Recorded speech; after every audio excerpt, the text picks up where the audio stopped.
The summit will be held at the highest political level, heads of states and government, and approximately 5,000 participants representing businesses, aid organizations, civil society, affected communities, and the youth, among others, to announce their commitments to address some of the most critical challenges faced today.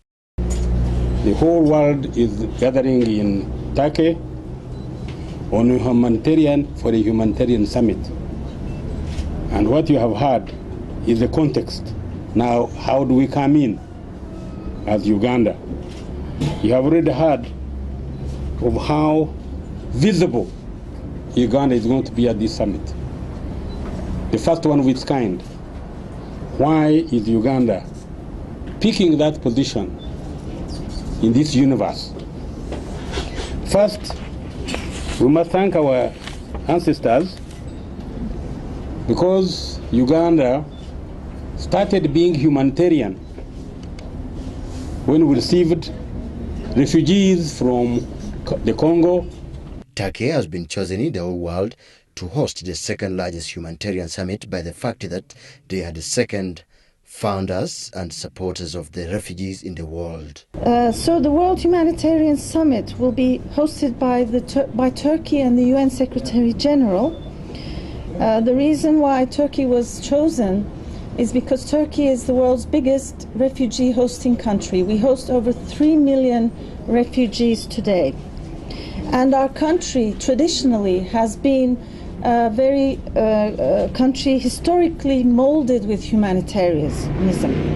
The summit will target mainly three major goals to inspire and strengthen commitment to humanity and universality of humanitarian principles, which many countries have failed to embark on.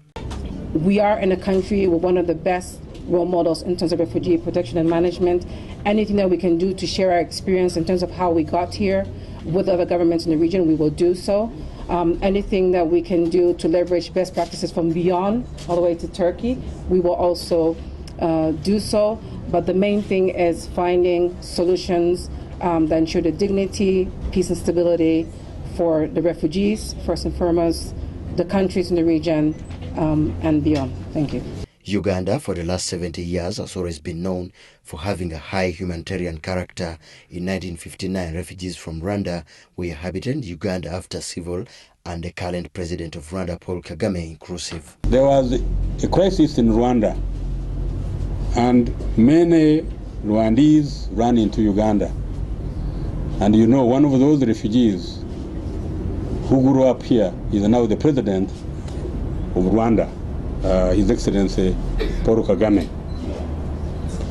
Uganda has hosted refugees from Sudan, a lot before many of you, even all of us, who were born. Sudan, Burundi, Ethiopia, Eritrea, Somalia, back and forth, Sudan, South Sudan. And as you also know, we have had refugees from Kenya. It has been identified by all the member states that the major cause of atrocities and conflicts world over is power by use of force and failure to dialogue, which is the cardinal principle and the global leadership has to prevent.